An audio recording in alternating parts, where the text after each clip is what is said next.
Thank you all for coming to our winter series with our favorite professor, Dan Breen of Brandeis University. If you don't know me, I'm Richard Callaghan. I'm a library director here, and I also run the tech one, at least that. I really appreciate you all coming out. This has been a second part of our Arctic and Antarctic series. So we're very happy we can continue doing this. And I really want to thank the Friends of the Library for all their help. They sponsor all these programs and help out with their book sales and all kinds of other fun stuff. So we really appreciate we couldn't do this without them. And today we have water and candy. Our brownie maker wasn't able to come today. So brownies and coffee next week. They don't have. Yeah, I think so. We could go ahead and get started. Can you hear me okay? Something like that. And as usual, I just wanted to point out that as I'm talking, it's okay if you want to go get some water or candy. That won't disturb me. Just get off whenever you want to. And last year, you followed me with Perry and Cook and eventually Amundsen in their journey to the North Pole. And I think the weight of opinion today is probably that Amundsen was the first person to actually get to the pole by air, actually. Didn't land there, but he actually flew over the pole, because there is a lot of dispute about whether Cook or Perry could have done it. And if there is a consensus, although there really isn't a strong one, probably it's that neither Cook nor Perry got there. But we do know who got to the South Pole. That's the story that I want to tell during this series of lectures, beginning today with some background about Antarctica and the events that gave rise to Antarctic exploration. And eventually, with the fifth presentation, we'll actually get to the pole at long last. So let me begin with our presentation today. If you go to the next slide, with what Antarctica is like and why was it that people first got interested in this place. Here's a pretty good map of Antarctica. When we think of Antarctica, almost always we think of a vast expanse of snow, just unlimited whiteness. Maybe not that interesting a place. Has anybody ever been there? So actually people have been there. Many believe it to be the most beautiful place in the world. I don't know if you would agree with that. But anybody who's been there knows it's a pretty interesting place. It's not just uninterrupted expanse of whiteness. Among the interesting things about Antarctica is it happens to be the highest continent in the world. The highest in terms of average elevation, 7,500 feet in Antarctica, which is higher than any other continent in the world. It's also the windiest place in the world. Research stations on Antarctica very often record wind speeds of 200 miles an hour. And we could survive a blast of 200 miles an hour, you and I could, but a car couldn't, and that would turn a car right over, a blast like that. One thing about those winds, and you can tell a little bit from our map up here, is that the seas around Antarctica, the Great Southern Ocean, that's the only part of the entire globe where the winds go round and round without ever hitting land. And no wonder those winds can be pretty formidable. No wonder mariners for hundreds of years have dreaded rounding Cape Horn in those kinds of very heavy winds, often unpredictable winds. And that's only a few of the things that make Antarctica a pretty interesting place to me. Most of Antarctica is covered with ice, of course, no surprise there. And that ice consists of 70% of all the fresh water in the world, 70%. That's a remarkable thing, all that ice in Antarctica, because once you get away from the coastal regions here, just over by the Southern Ocean, Antarctica is really a desert. It doesn't get much rainfall or snowfall at all. The average annual rain or snowfall in most of Antarctica is a quarter of an inch. A quarter of an inch of rain every year. So all that ice in Antarctica, it represents 45 million years of building up very, very cold conditions and therefore ice. That's why there's so much ice there. Although it wasn't always that way, as many of you know, 100 million years ago, long before the ice really began to build up, over 45 million years ago, but 100 million years ago, there were forests, lush equatorial forests in Antarctica. Within 600 miles of the South Pole, there were very thick woods in Antarctica and all manner of animal life. But those days, of course, are long gone. Although the thing we have to worry about now, of course, is the melting of that great Antarctic cover of ice. Now we can go to the next slide for just a second. Some of you probably were reading the news just back in 2021. If we go to the next slide, when the largest iceberg in the world broke away from one of the ice shelves in Antarctica. And that's it, iceberg A76, massive bit of ice, 110 miles long, broke off from Antarctica. See a little bit of it on that map. Now it's floating around the Weddell Sea to the distress of navigators there. If all of Antarctica were to melt, as who knows, maybe it will, all of you would have to move to Billerica. Florida will be a port, but you'd be underwater here in Bedford. Now back to our next slide. Drowned beneath the great ice of Antarctica, to the astonishment of the world when we began to learn about all this, are many vast lakes. And one of those lakes is actually the size of Lake Ontario beneath Antarctica, a hidden world barely explored at all by human instruments. And there are also subterranean rivers in Antarctica. And just a few months ago, 1,500 feet below the surface, scientists detected these teeny little shrimp-like creatures here, way below the ice, 1,500 miles down, inhabiting a little bit of the earth without anybody detecting it for untold hundreds of thousands of millions of years. But now we know these shrimp-like creatures are there. On top of the ice, there are about 80 research stations in Antarctica. Many of them are there in man throughout the year, but there's really only about 1,000 year-round residents in Antarctica. 4,000 in January, February, during what the summer months are in Antarctica, but the rest of the year only about 1,000. There's also a research station at the South Pole among the 80. And if you go to the next slide, here's one of the interesting facts about this continent. This is the first person in human history that we know of to be born on a continent. First continent for Earth.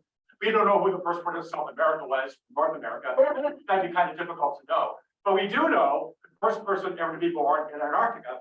And it's that guy there, Emil Marco Palma, from Argentina.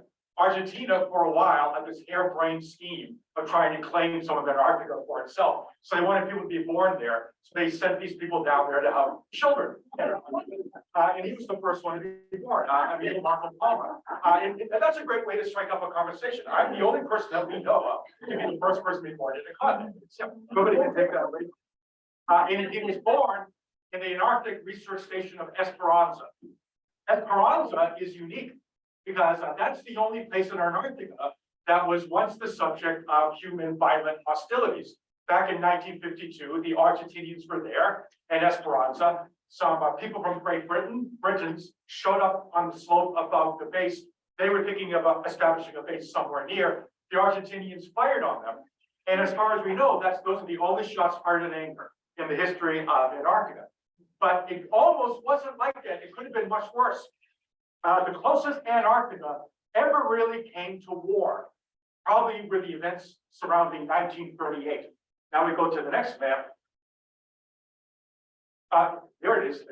If you look up here, that's Queen Maud Land up there. You can see these ice sheets, the gray area of the map on the very top. Those are great sheets of ice attached to the mainland. But back in 1938, the Nazis sent a secret mission down to Queen Maud Land up there on what in the map looks like the top of Antarctica, because they figured war was in the offing, hostilities would commence before too long, and they were worried about running out of things like margarine, lard, some of the things that you might be able to get from whales.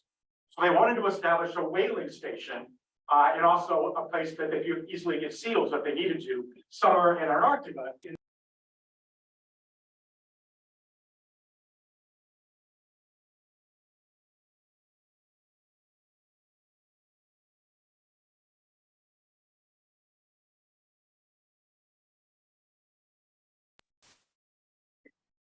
Everybody knows that penguins live in Antarctica, but few people know that despite the almost total lack of sunlight during the Antarctic winter, there are two native plants in Antarctica.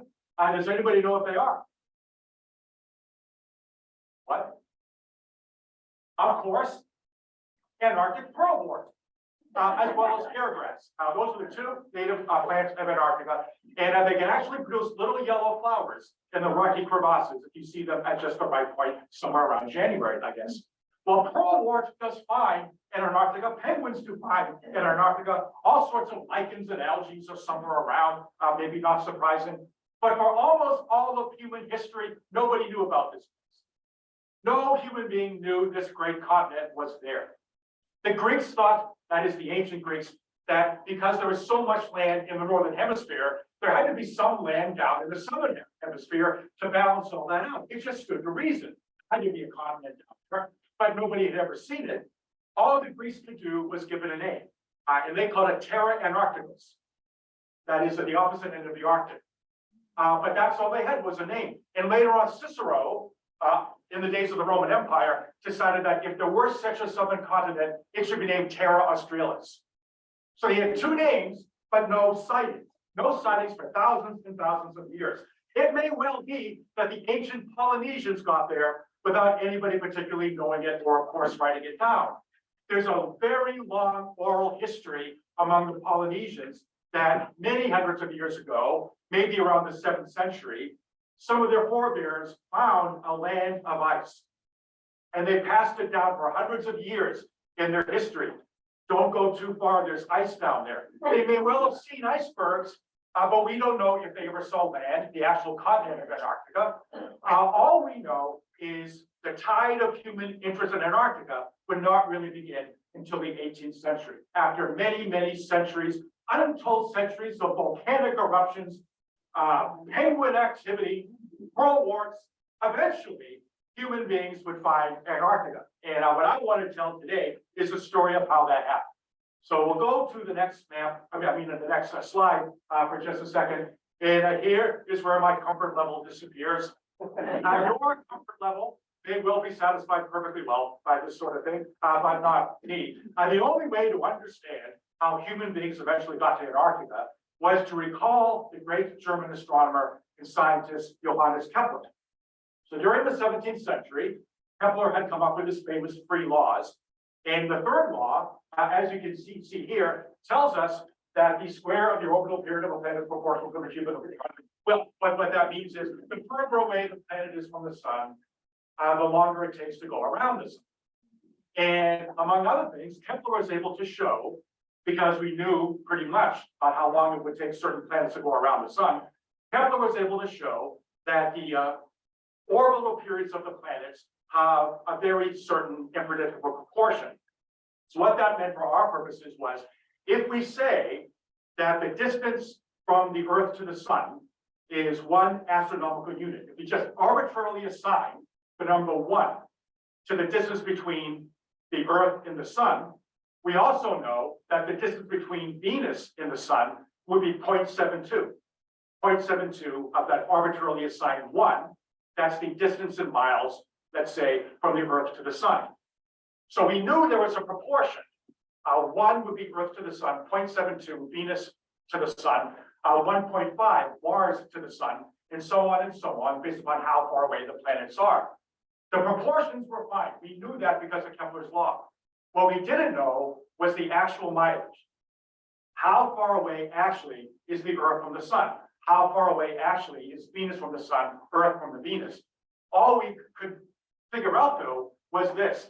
If we didn't know the mileage between any one planet and any other planet, if we knew the actual miles, we could use this law, Kepler's third law, to compute all the other mileage distances from the planets to the sun in between the planets and any other planet. And that way, if you could only do that, find out the mileage, which we didn't know, we would know the size of the solar system at long last. But how would we ever know the mileage? We got the proportions. Because of this, we don't have the mileage. And we'd like to know the mileage.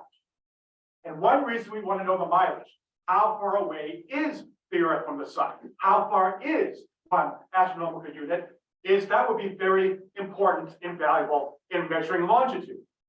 So sailors, admiralty departments, merchant captains, they all wanted better ways to know longitude, but to understand that, you'd have to know these distances. So that raises the question. How would you ever know the distances? How would you compute the mileage? And luckily, there was an answer given to us by one of the greatest astronomers of all time, the great Edmund Halley. He knew how to figure it out. So all the way back in 1716, he told the world the answer. You want to know how far the Earth is from the sun? You want to know all those mileages so that Kepler's proportions can actually help us? All we got to do is wait till 1761. Because in 1761, there's going to be a transit of Venus. You're going to be able to see Venus go across the surface of the sun. And if you could just figure out how long it takes Venus to go from one part of the sun to the other part of the sun, to just measure that speed in time, then you'd have a way to compute the actual mileage. Halley knew, as many did, that there's transits of Venus every 243 years. So you don't want to miss this chance. 1769, and then the next chance is 1769. There's 2 transits every 243 years. And I was in Australia in 2004 during one of the transits. This is kind of fun. The next one is going to be 2117. 2117 is the next transit. So here's all we got to do. You look at Venus going across the sun. You're not going to look at it from London only. That's not going to do you much good. All we do is put fundamental elementary surveying to work. You do this with any kind of surveying. You want to know the distances. Here's what you do. You put some observers over here on one part of the world, then other observers over there on the other part of the world. You measure the distance between them. That's your surveying baseline. And then you measure the angles between where they are in Venus, where or the sun, where Venus is going across the sun. And then you use simple trigonometry, triangulation, and you will eventually get, ultimately, the distance between the Earth and the sun. And that's all you've got to do.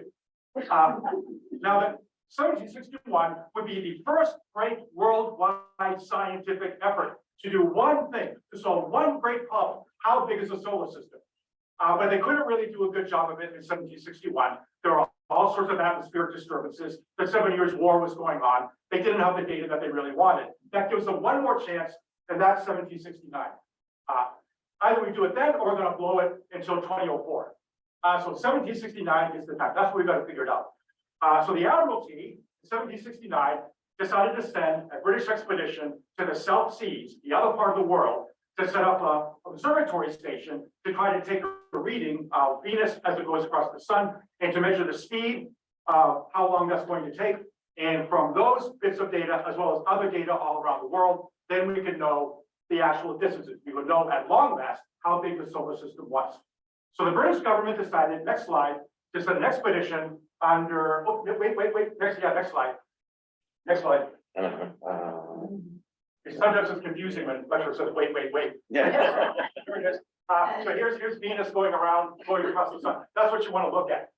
So you measure the exact time Venus hits the surface of the sun, and then you see how long it takes to get to the other side. And now you know something about the speed of Venus. And you got the triangulation and all the other things I don't understand. And eventually you can figure out the mileage. So now we go to the next.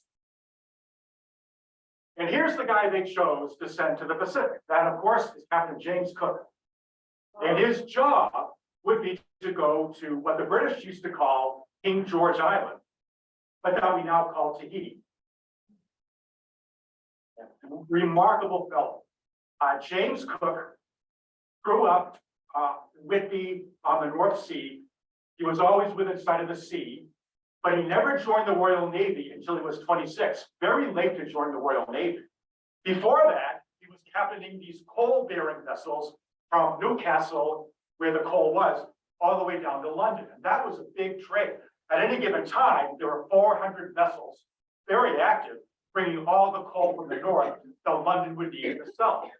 And that's how Cook learned navigation. He was a superior sailor, learning his craft with a merchant colliery fleet. And then, late in life, at the age of 26, he finally joined the Royal Navy, just in time for the 7 Years' War. And it was James Cook and his expertise in navigation, map making, and figuring out how deep rivers are in bays that allowed James Wolfe ultimately to capture Quebec, because of the soundings that Cook took of the St. Lawrence River that was instrumental to Wolfe's attempt in 1759. And he was also responsible for brilliantly crafted charts of the waters around Newfoundland. So good that they were still in use by the Royal Navy at the time of World War II, almost 200 years later. He was a man of immense reputation at the Admiralty by the time he was in his 30s. So when the Admiralty wanted to send somebody to the South Seas, they decided this is the guy we can depend on. And they commissioned him to go as far as he could towards Tahiti and set up a station to observe the transit of Venus, as about 20 other people were going to do the same thing all around the world in 1769. By the way, it's James Cook who figured out more than anybody that if you really wanted to address scurvy, maybe something even better than limes and oranges would be sauerkraut. And his crews hated sauerkraut. They never wanted to eat it. And Cook was one of many to figure out that if you want crew members to want something, you, the officers, have to start eating it. And so he began to devour sauerkraut. And ultimately, his crews would eat it too. And he almost never had a problem with scurvy, no matter how long these voyages were. Next slide. James Cook would be the captain of this vessel here. Now, this is the kind of vessel he knew like the back of his hand. That's a coal-carrying vessel, later called the HMS Endeavour. That's the vessel he would take down to Tahiti. It's not much to look at. Kind of stubby, broad in the front, in the bow. It's not a beautiful ship at all, but that would get the job done. You don't need a beautiful ship to carry coal, and he didn't need a beautiful ship to get to Tahiti. So this is the ship he would be on when he left England to try to get to Tahiti in time for the great transit of 1769. But he was also carrying secret instructions. Nobody but him knew about it. And the secret instructions were, while you're poking around Tahiti, after you look at the transit of Venus, go south and see what you can find. And the reason the Admiralty wanted him to do that was because a leading member of the East India Company, a guy named Alexander Dalrymple, had been pestering the Admiralty about his idea that somewhere to the south, long past where anybody had ever gone, there had to be a continent. And remember, the year is 1769. People in England were getting sick and tired of American colonists complaining about taxes. Why are we bothering with America? It's only 2.5 million of them. If we can find a southern continent, Dalrymple said, there's got to be 50 million consumers down there. And they'll buy British cloth. They'll buy British goods of all sorts. We can just forget about America. We'll make money in the great southern continent. This is what Dalrymple said. The mere scraps from the table of this continent would be enough to maintain the power of Britain by maintaining all of its manufacture and all of its ships. In other words, wherever these people were, they're waiting for us. They're waiting to buy British stuff. All we got to do is fight it. And that's what Cook was told to try to do. So off he went successfully around the Cape Horn. Next slide. He made his way to the South Seas, got to Tahiti. They built this fort, this observation point at Tahiti. They called it Fort Venus, where they're going to observe the transit. The Endeavour, by the way, contained all that sauerkraut, a whole bunch of food. One thing I like about the Endeavour was that among the live animals it had was a goat. And that goat was the very first goat to go around the world twice. And it had been around the world, another ship called the Dolphin, and it was around the world on the Endeavour as well. And Cook was so impressed by that goat that he took it home to his house in Northumberland, and the goat led a very quiet, happy life the rest of the day. So anyway, they get to Tahiti. The day of the transit is nice and clear, beautiful day. They could see clear as bell, the transit of Venus when they had to. Not everybody had a nice day, but they did, luckily. At least 120 people all around the world. This wonderful example of international cooperation for the benefit of science. Observed the transit of Venus. Northern Norway, there were people, Calcutta, Siberia, Newfoundland, they're all looking up at the same time to try to measure the transit.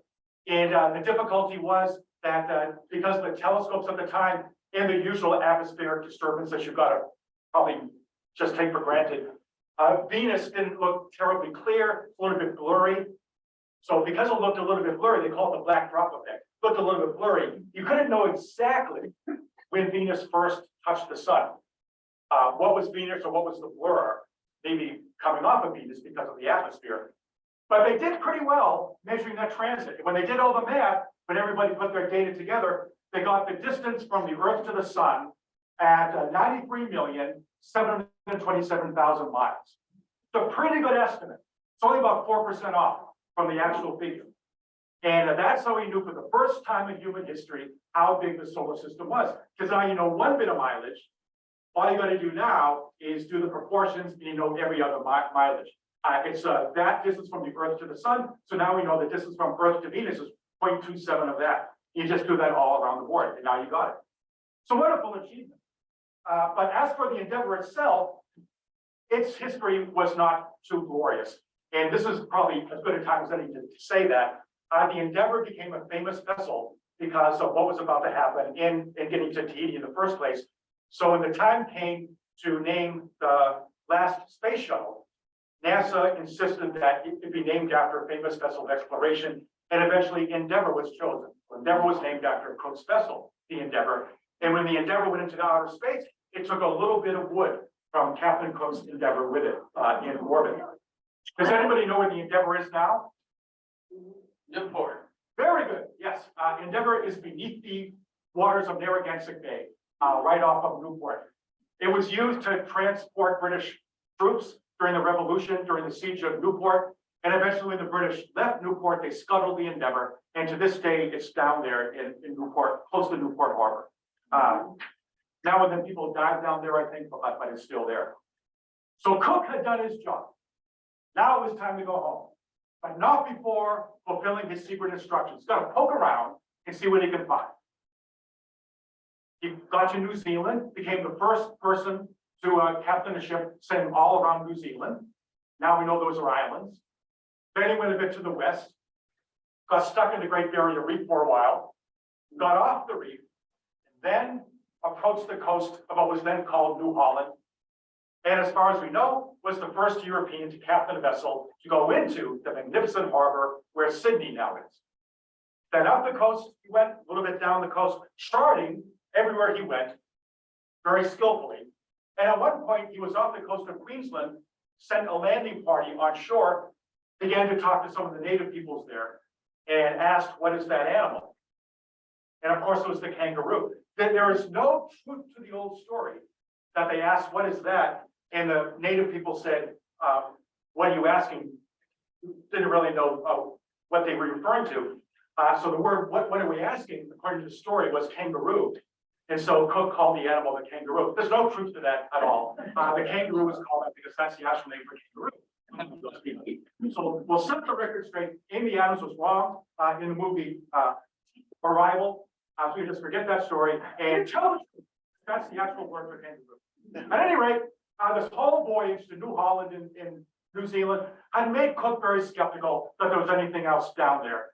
And by this time, I think it's 1771, he was tired, his crew wanted to go home, so he went home, made no serious effort to go further south. Then, when we got home, the Admiralty said, you've got to fulfill these instructions, we're going to send you back out. And so he had to go back out. July 1772, he was off back in the South Seas, this time commanding a vessel called the HMS Resolution. It was in Cape Town and went south from Cape Town and began, little by little, more south he went, to see these icebergs, great floes of ice. They threatened to bring the Resolution to a halt from place to place to place. But he wasn't going to go back empty-handed this time. He kept going. If they blocked him here, he just go this way. Blocked him here, he just go that way. Until he could find some watery lead where maybe the Resolution could go a little bit further into what was becoming an alarming bit of ice he was running into.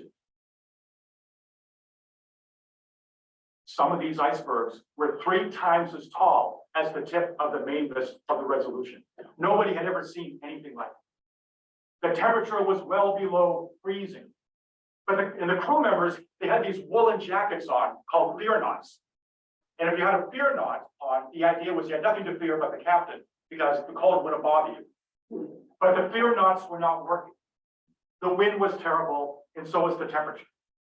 Captain Cook would give them extra tots of brandy, helped a little, not as much. And the thick Antarctic fog alarmed everyone. What happens if we hit one of these things, these huge icebergs? But they kept going into the Antarctic summer. So the great moment came, January 1773. January 17th, they became the first people we know of to cross the Antarctic Circle, 66 degrees south. It was 11 a.m. on January 17th. Kept trying to go further and further, but every time he thought he could make some progress, he had to stop and go this way or that way. Everybody was terrified of being trapped in the ice. Being trapped in the ice at that point would have meant sure death for the entire crew. So you couldn't take that risk, but he did the best he could. The only cheering moment came in February. One day, even though it was summer, the cold was pretty severe. But one day, everybody looked up, and there, as far as we know, Cook and his crew became the first people to see the Southern Lights. Australis Borealis, right? Beautiful. And everybody always said for the rest of their days, those are better than the Northern Lights. Those are 3 times he tried to get in, 3 times he had to go back. One time he spent many months in the South Pacific replenishing, then he just went back, determined to find land if there was. Twice more, he crossed the Antarctic Circle. Now it's Christmas 1773, we're getting into 1774. And that last attempt to get to land, so far they've just seen icebergs, no land. The last attempt was the scariest. Sleet and snow were falling all the time on the HMS Resolution. You can go to the next slide. A coating of ice and sleet coated the riggings, the ropes, could barely hang on to it without suffering something close to the beginnings of frostbite. Every day they were seeing 100 icebergs, 200 icebergs. Nobody ever seen anything like it. Their only company in the gloom, in the loneliness, petrels, albatrosses, and the occasional whale. Finally, they got to 71 degrees south, much further south than anybody had ever gotten. And at that point, Cook said, we got to go home. We're not going to get anywhere. It's getting too late. It's getting towards March. We got to go home. So they would have to turn around. And when they turned around, just before they turned around, a 16-year-old mate named George Vancouver, who would eventually give his name to Vancouver, British Columbia, knowing they were about to turn around to go home, crawled out on the bowsprit of the Resolution so he could say for the rest of his life, I've been further south than anybody in the world. But another crew member saw him do that. His name was Andrew Sparman. And Andrew Sparman said, I'm just going to wait here in the stern because we've got to turn around. And his idea was when they turn around, the south than you were, in the stern. And they argued about it with the student lives. Well, we'll never know. But all of this convinced Captain Cook that there's probably nothing but floating ice down here. Maybe there's a continent. Maybe there is a continent, but nobody's living there. It's just silly. It's a pipe dream. There could be a whole bunch of land, but it's all worthless. There's no point in even trying to get back here again. So he wrote in his journal, and eventually he told the Admiralty something like this. This is the exact words of Cook. I venture to say that no man will ever travel further south than I have. 71 degrees. The lands which may lay to the south will never be explored. The country is doomed by nature never to feel the warmth of the sun, but to lay forever buried under unchanging snow and ice. Why go back? No point. Based on that report, the middle of the 1770s, the famous British navigator Matthew Flinders wrote his own article and said, well, if there's land down there, it doesn't matter. So let's not call it Terra Australis anymore. Let's call it New Holland, Australia. And so that's how New Holland became Australia. Flinders made his report insisting that that was the real southern continent, not anything around those icebergs. Cook himself would return westward to the Pacific, and that's where he tried to get into the Northwest Passage, way to the north of Alaska. Couldn't quite get anywhere near a reasonable effort to get through into the Canadian islands. Then decided to go home. But remember, on the way, he stopped at the Hawaiian Islands. By this time, Cook had been, I think, a navigator for too long, been away for too long, been in the sun too long. He was making really bad decisions. And he made a harebrained attempt to kidnap a potentate in the Hawaiian Islands. And for that, he was murdered by Hawaiian Islanders. They used a knife to dismember him that Cook had given them, as a matter of fact. And his shocked crew from his ship watched as Cook was killed by the Islanders on the island of Oahu. And his body was torn to pieces. Among those who watched was William Bligh, who would eventually captain the Bounty, going back to Tahiti just a few years later. And all of this tended to dim hopes that a great southern continent, if it existed at all, would be any use to anybody. 40 years went by, nobody tried again. Now we're to the last bit of our presentation because we want to get eventually to the point where people would be interested in this place again. How would that happen? And I think that story begins in a way in 1819 from a very unexpected order. Now we go to the next slide. In 1819, Tsar Alexander I decided to send this guy here, Admiral Fabian Gottlieb von Bellingshausen, down to the South Sea to try again to see if there was any stuff on the continent, maybe something there to make money off of, or at least if you could find a continent that would redound to the glory of Russia. Why not try? Bellingshausen was actually an Estonian, not an ethnic Russian, and he was an extravagant admirer of Captain Cook. Had devoured Captain Cook's journals, knew everything about his journey, and he decided to take a ship called the Vostok, and that's why Soviet space capsules would eventually be named the Vostok after that ship. He would take the Vostok down to the South Seas, but on the way, he would stop in London to read an original copy of Cook's journals, which to him was a holy experience, and to get everything he could find about the charts that Cook had made, so he would know a little bit what to expect when he got down there. He got across the Antarctic Circle, second ship to do that, January of 1820, and he kept moving west every time the ice would block his progress. By January 27th, now if you go to the next slide, he's poking around these waters, and he gets there, and he sees this vast sheet of ice, January 27th. And we know that that ice is connected to the Antarctic mainland, as you can see here. That's why that was the date that, as far as we know, human beings first saw the Antarctic continent. January 27, 1820. It was Bellingshausen who did it. A great wall of ice connected to the mainland. And he kept reporting these cliffs of ice everywhere he went. They had to depend upon wind power back then. So something like this would have been unusual. And they were beautiful, these wondrous cliffs of ice. Nobody had seen anything like that. It was actually a bit further down than Cook was, so he could see these things. But he was running so low on supplies by the end of January that he decided, I think by early February, that he should just go back a little bit north into the South Seas, spend the Antarctic winter up there, and eventually come back in the Antarctic summer. But in the meantime, very significantly, he had seen for the first time Antarctica. Very significant achievement. Now, he would eventually tell the Tsar about it. Tsar Alexander actually was not all that impressed, just a wall of ice. And they would show very little interest, Russia did, in Antarctica in the 19th century. They're showing a lot of interest in it now. You're not really supposed to be mining for things in Antarctica, but the Russians are actively mining for things, breaking international treaties. And they've got a research station down there called, you guessed it, the Vostok, after Bellingshausen's vessel. But here's the remarkable thing about this. Remarkable. I told you that Bellingshausen saw land or a sheet of ice attached to land on January 27th. Next slide. The first time, as far as we know, that anybody had ever seen Antarctica.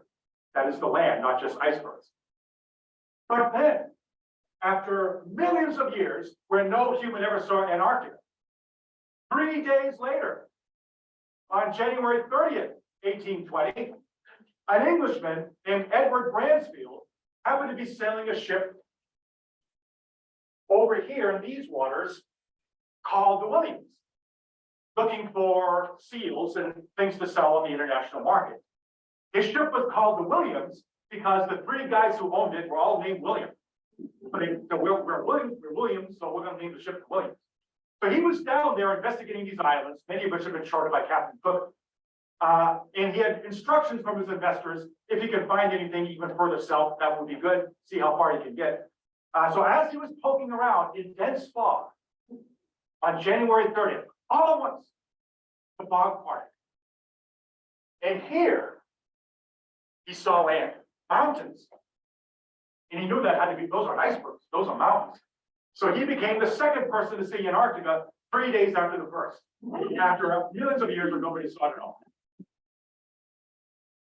Bransfield was very proud of this, went back to tell people, and he decided to name that land Trinity Land.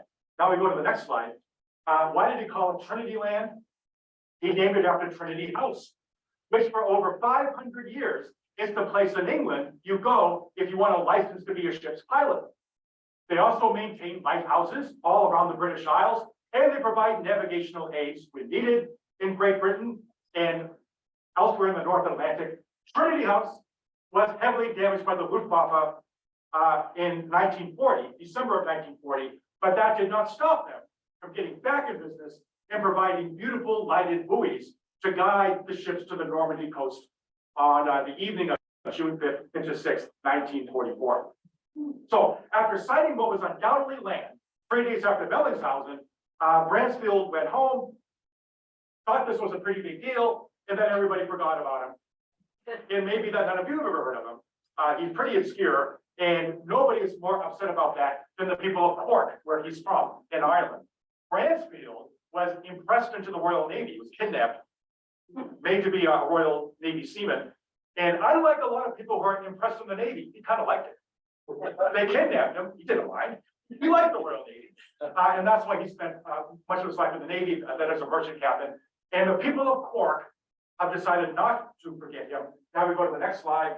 And this is his monument in Cork. Antarctic explorer from Ballacurra, County Cork, leader of the first expedition to see and chart the Antarctic, 30th of January, 1820. It's not the first, but that's okay.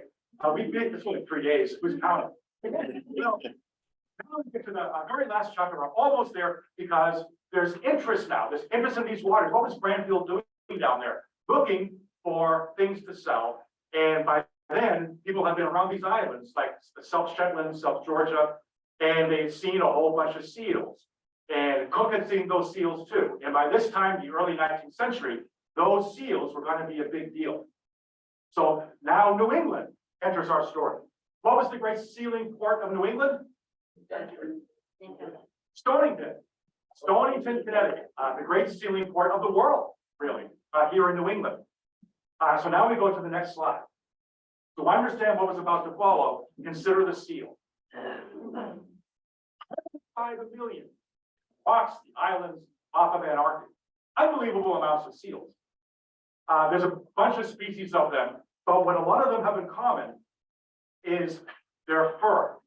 They have remarkable fur because it's kind of cold down there. They have an outer layer of fur, then they have a little layer of fat, and then what makes them special is an inner layer of fur.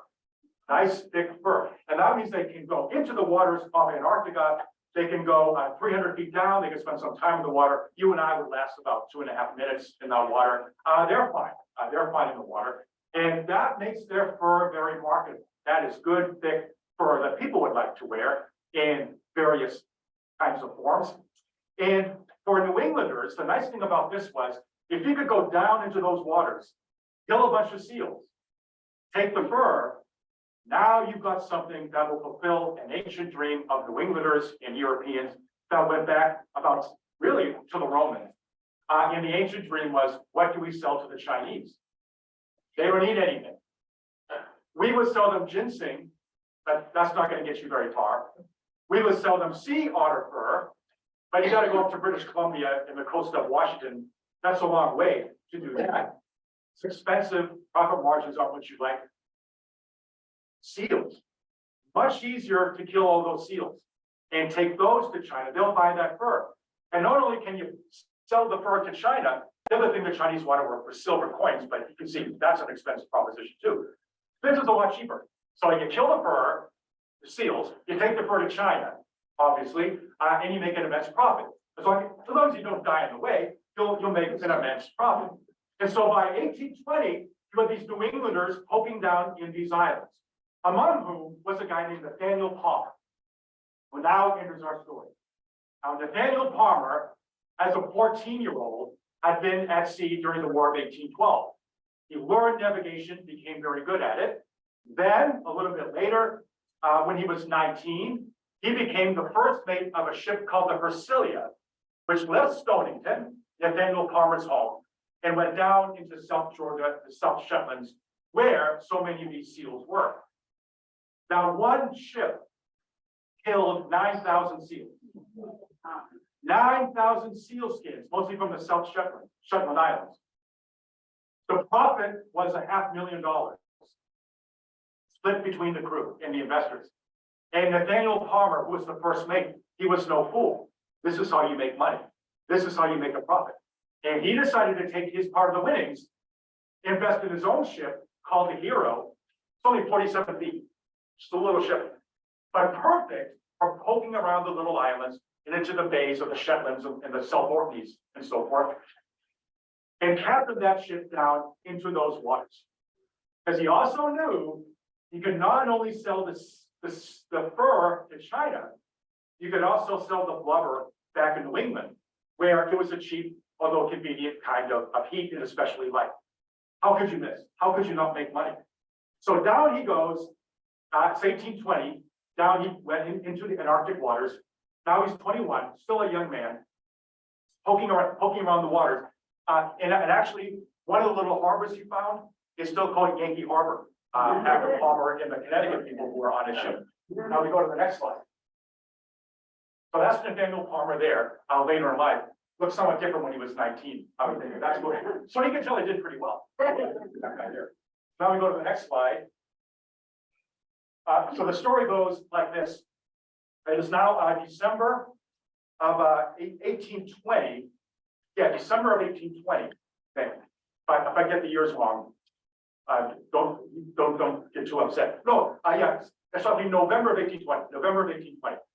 So this is 11 months after Bellingshausen and Bransfield were the first people to see Antarctica. Now Palmer's going down there too. And in November of 1820, he's in this little area here, and he sees land in this peninsula not far from where Bransfield was. He sees that land. There's mountains there. Very impressed by it. And because he had no idea that Bellingshausen had been there, no idea that Bransfield had been there, he thought he had discovered the southern continent. He thought Nathaniel Palmer, he was the great discoverer of Antarctica. And he would have gone back to Stonington and he would have told everybody all about it. But then something really curious happened. A few weeks go by. Now we're into early 1821. Bellingshausen, who had spent the Antarctic winter up in the South Seas replenishing, now he was back in Antarctic waters. And one evening, I should say, in January, it was really dark, icebergs are everywhere. And as usual, on the half hour, somebody rang the ship's bell, ding, ding, ding, on the Hero, Palmer ship. And they couldn't believe it, because they then heard a ding, ding, somewhere in the gloom, ding, ding. Who's that? No, we got to crash into these people. The fog cleared a little bit, and there's Bellingshausen. And this is one of the most remarkable incidents in the history of exploration. This is as if Neil Armstrong got to the moon, and there's the Russians. South was shocked. He didn't think anybody was down there. So was Palmer. But I'm glad to say that they got along very well. Bellingshausen spoke English because he was reading Cook's journals all the time. So Bellingshausen and Palmer, they had a nice time. Crew were fraternizing, having a good time. This is nice. There's people around. And to his immense credit, Bellingshausen said, "You know that land you saw earlier? Let's call it Palmer Land. Let's name it after you." And it's been the Palmer Peninsula or Palmer Land ever since. And that's so you can see there, Palmer Land. There's hardly any more noticeable feature of Antarctica than that peninsula, and it's always been named after Nathaniel Palmer. Now we go to our next slide. We're almost done, and this is Palmer's house now. If you go to Stonington, you can see the museum right outside the main part of the town, just a little bit to the north of it, where there's a lot of mementos about the sealing trade and about Nathaniel Palmer, who retired eventually, very wealthy man, had a very interesting life. He was actually running guns to Bolivar during the rebellion against the Spanish a little bit later on. But eventually settled down, became the leading citizen of Stonington. Our story for today ends just a few weeks after Palmer and Bellingshausen had their unexpected meeting in the waters off Antarctica, February 7th, 1821. Next slide. On that day, another sealer, this guy working on a New Haven, named John Davis, was looking for places where seals might be. Got a little off course, further south than he wanted to be. And he saw land again. He was number 4 to see land. And he decided to actually take a ship off his ship, little rowboat or something, and land on this coast. And on February 7th, 1821, he took a little boat off his ship, the Cecilia. They landed in a little bay, got off the ship, and that makes John Davis the first person ever to set foot on Antarctica. February 7th, 1821. And this is where he did it. I think it's Hughes, called Hughes Bay. Hughes Bay, over here in the northern part of Palmerland. And it would be, this is the last thing, it would be 74 years before anybody else would go back. Why bother with this place? There's a bunch of seals, we get the seals, is there anything else we really need? The whole story began with science. The whole story began with the transit of Venus and the interest in the South Seas that began to occasion. The only thing that was going to lead anybody back here, once many of the seals have been hunted to near extinction, would be science once more. And that's the story we'll tell next time. It ends on a bright note. There are now millions and millions and millions of seals back in these waters. They're fine. Don't worry about the seals. But what would lead people back to Antarctica? And we'll tell that story, and we'll meet Ernest Shackleton and Robert Falcon Scott next time I see you on Sunday the 29th. Okay, thank you.